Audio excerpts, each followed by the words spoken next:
तर जय भीम भावांनो, स्वागत आहे तुमचं परत एका नवीन व्हिडिओमध्ये। तर आज मी आहे महाडला। तर तुम्हाला दाखवणार आज मी महाडचा चौदारकडे कसा आहे कसं नाही। समोर पाहू शकता तुम्ही सुंदर असा शिवाजी महाराजांचा पुतळा, आणि याच्या साईडला जर जात असाल तर तुम्हाला राईट साईडला जावं लागेल। ते तुम्हाला चौदार तळ या समोरच्या रस्त्यानं पाया भेटेल। 2 ते 4-5 मिनिटाचा रस्ता आहे इथून, जास्त काही लांब पण नाही।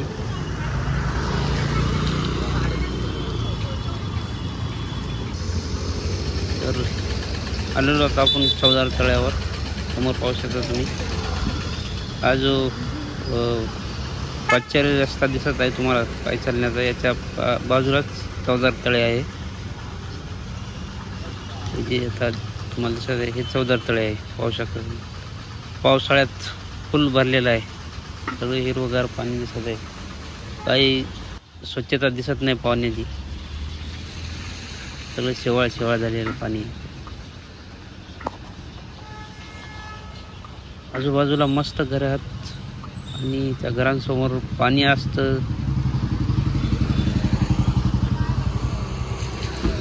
समोरून पाहतो आपण कसं आहे कसं नाही। गेट समोरच्या बाजूला आहे, तिकडं एकदम झाडं दिसायला तिकडं गेट आहे, आणि तिकडं बाबासाहेबांचा पुतळा पण दिसत असेल तुम्हाला इथून। जागा एकदम सुंदर आहे, पाहू शकता तुम्ही, एकदम मस्त जागा दिसायला आहे। मात्र पाणी तेवढं काही चांगलं दिसत नाही मला, पाण्याची काय आपल्या व्यवस्था कुठंच चांगली झालेली दिसत नाही, खराब पाणी दिसते। चांगली व्यवस्था पाहिजे होती या पाण्याची मात्र।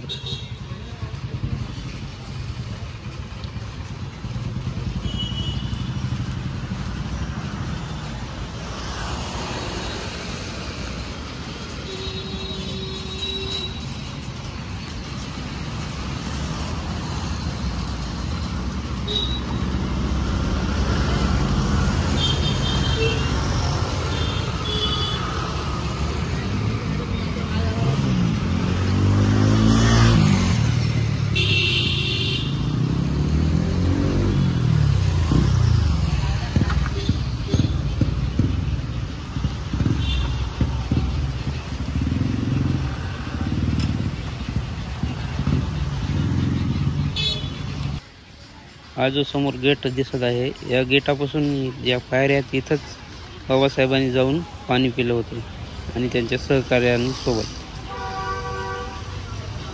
इथं तुम्हाला छोटासा बोर्ड पण दिसत असेल, लक्ष करून पहा एकदम। हा बोर्ड आहे, याच्यावर लिहिलेलं आहे।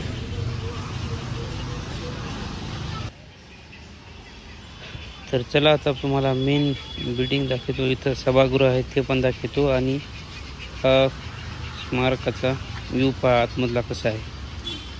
एकदम मस्त असं गार्डन आहे। जर कधी तुम्ही इथं आला तर तुम्हाला या गार्डनमध्ये जर रात्री तुम्हाला काही उशीर वगैरे झाला, गाडी वगैरे भेटली नाही गावाकडे जाण्यासाठी, तर तुम्ही या गार्डनमध्ये येऊन राहू शकता।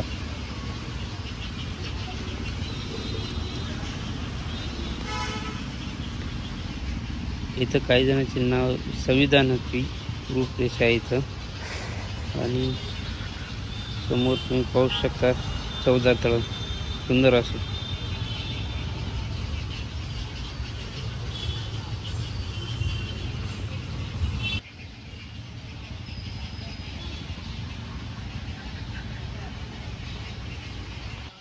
चला तर आता मग आतमधून पाहतो आपण बाबासाहेबांच्या पुतळ्यासमोरून चौदार तळ कसं दिसते, आणि समोर बाबासाहेबांचा पुतळा आहे तो।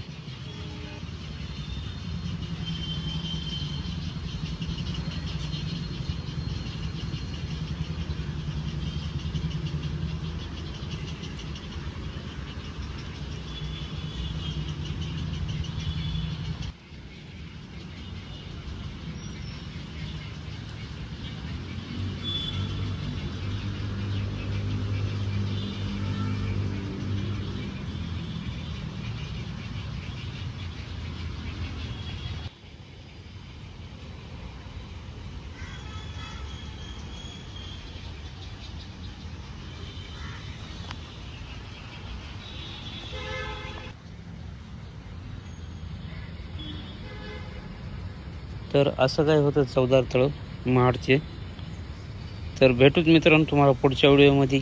तोपर्यंत जय भीम, नमो बुद्धाय.